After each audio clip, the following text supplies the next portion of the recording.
Hello, greeting to everyone, wherever you are. I come to you again today. Today, I'm going to talk about the crisis and then suggest my solution. And this solution goes to our leaders because, let's face it, they are in charge. As for us, we just looking at them. Our destiny is in their hands. We voted for them. Therefore, they have to take good care of us.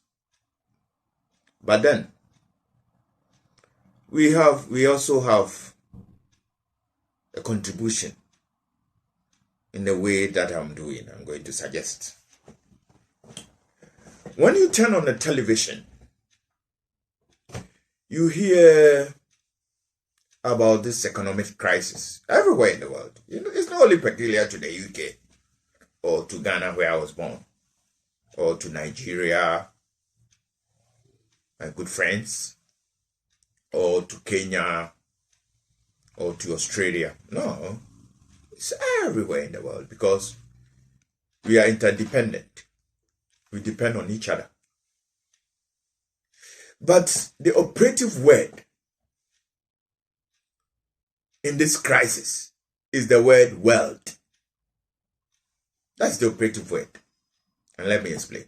Because they keep saying world crisis, world crisis, world crisis. But then, I've realized something very, very peculiar, very strange. And that is that even though they admit that it's world crisis, the solution is individual solution. Every country is trying to solve the problem their own way. And I think it's, a bit strange. Because if it's world crisis, the solution should be world solution, isn't it? So, my appeal to the world leaders is that they should, maybe they can, through the United Nations or whatever way, that one, I don't know. It's up to them. They have to decide. But then, each and every country should come together. And every country should be respected as such. There shouldn't be any veto. No. Otherwise, it won't work. Every country should be respected as such. So that they all get their heads together and find a lasting solution. That is my prescription. And it's a prescription idea of which I got from my being a Baha'i. That's the solution. There's one thing too that I want to state. If they decide to get together, as I've suggested, they should go with their wives and husbands. You see, and the reason being that so that we get a balance from both the male and the female. So it shouldn't be male dominated or female dominated, which I resign to say that it is not going to be female dominated. Yeah, anyway, just to draw your attention. So that the women can also contribute. Because women are first educated. The winners with their sweet milk, the milk that contains all the magic ingredients that make us think properly and behave properly. Once, one of my uncles was saying that, was telling my dad when we were kids, and misbehaving. And he said, are you surprised that the kids are behaving this way? My dad said, no. Why are you saying that? So, because you have been giving them cow milk. So they behave like cows. This is just by the way. But what I'm trying to emphasize is that women are very, very, very, very important. And there's one thing that Baha'u'llah said.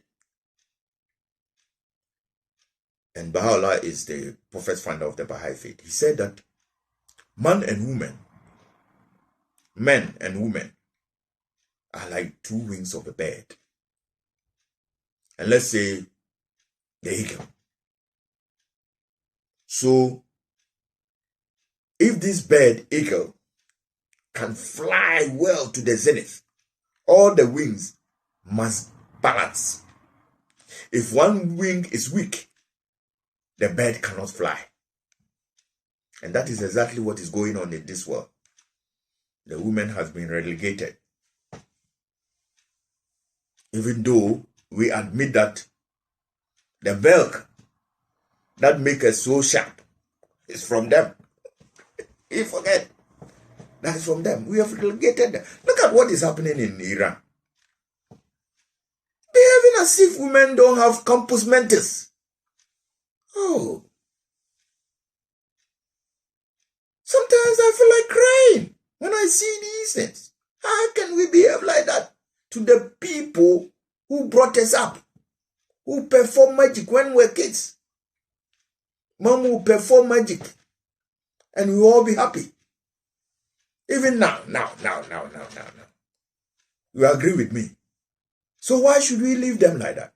Please, world leaders, bring them together, and all of you. Can you imagine if we have the 650 MPs in the British Parliament? Can you imagine if 400 of them are women? Can you imagine the magic that will happen? There will be war, I believe, because no woman will vote that the son or daughter should go to war and die. No woman. That one, I can attest to that. No woman.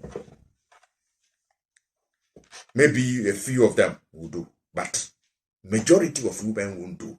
Won't vote for their kids to go to war.